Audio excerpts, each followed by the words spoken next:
Welcome to another tutorial. I'm actually redoing this tutorial to condense a few things, and also because public matches for Black Ops 2 got a nice little update. It seems like now that every single public game has a chance to get a dedicated server. Keep in mind this is not every game, as people can still pull hosts, but it's a nice little addition as it's possible now to hide your IP in every single public match. It's also possible to force a dedicated server, and you can actually prevent dedicated servers if you want. So in this tutorial I'm going to be showing how to do all those three and also forcing hosts. Once you finish with that, we're going to be setting up Zone Alarm for the basis for all these tutorials. So first, just open Zone Alarm in Kane. And there we go. Yes. Okay, few details, settings, keep that on medium. I gotta turn my Xbox on.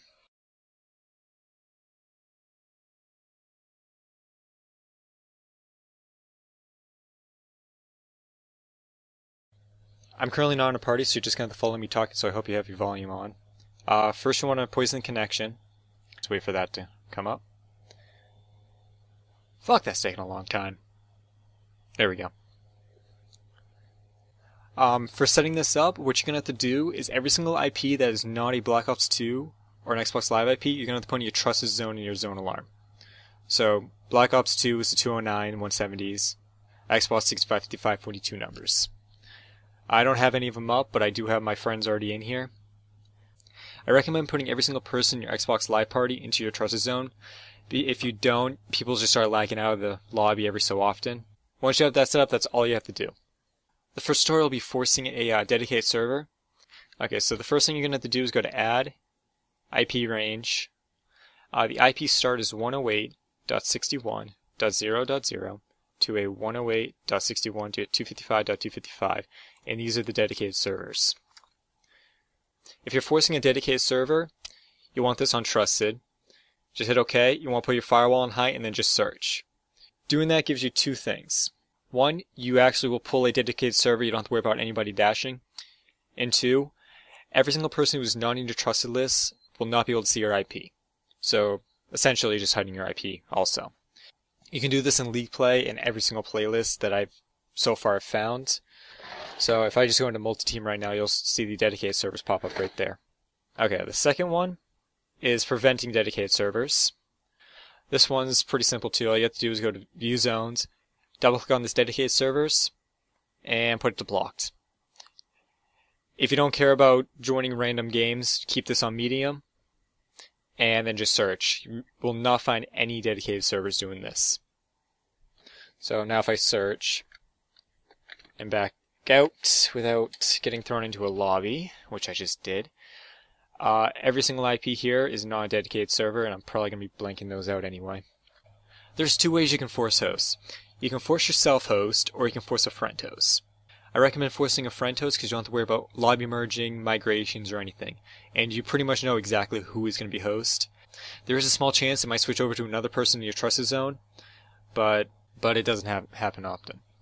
Also, when you're actually forcing a friend host, anyone in your trusted zone, if they are hosts of a game, it is possible to get into their game. I've had that happen a couple times, usually know exactly who it is, and you just can dash a loading screen or back out, it doesn't matter.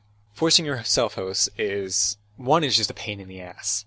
All you have to do is put everyone who is in your Xbox Live party, your lobby, whatever, into your trusted, which we done earlier. Next, you put this to high, make sure you're the lobby host, and then you just public match, find match, and you want to search. And I'm going to remove all these and have them go through. All you do is wait. It will give you your own lobby after a while.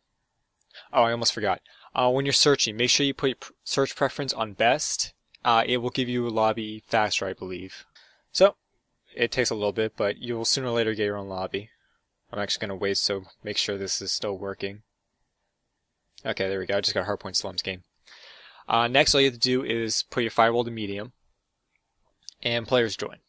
Now, I say forcing your self-host is a pain in the ass because once that is on medium, the host can migrate. You can merge lobbies. It's very, very easy to merge lobbies as is happening right now, so I'm going to put that back to high, and I merged before I even got in. If it starts searching for a game again, if you put that to high, everyone in the lobby will be kicked out, but it will prevent you from joining a different game. Now, forcing your friend host is a much better way. And same exact way as everything else. All you have to do is have your friend who you want to be host to host the lobby. Join their game, put your firewall on high, and just leave it there. And just have them search. It puts you into your own game because you cannot actually connect to anybody, so there's no host that's good for you. So they just throw you into your own lobby. There's a couple safeguards doing it this way too. If the host does migrate out of your trusted zone, you will be kicked out of the game before it even starts, and just tell your friends and have them dash loading if the game did start, and you'll be fine. I have had only once that the game has actually started with me blocking them, but I think that was just a fluke. I had no idea what the hell happened, and luckily they didn't dash. In this tutorial, we went over forcing dedicated servers. This is for people who don't care about having hosts and they just want to have a decent connection, or don't have to worry about people dashing. That you do not have to be poisoning with Kane. We also went over hiding your IP. This you must keep Kane poisoning the entire time. It's a little risky doing this because Kane has been known to crash for me occasionally, and that will kick you out of a game. We also went over preventing a dedicated server. I don't see why anyone would do this without actually forcing hosts instead, but for anyone who just doesn't want to force hosts, just don't want dedicated servers, you can do that. The last one's forcing hosts. I actually forgot to mention, but you cannot have the dedicated servers in your trusted zone when you are forcing yourself or someone else hosts, otherwise you'll be put into a game. All in all, I think that's pretty much everything. There's more things you can do with this, but I really don't want to show people how to do this, because I'm pretty sure people will just start abusing doing this crap. I think people can agree. But all in all, I think that's everything. See ya.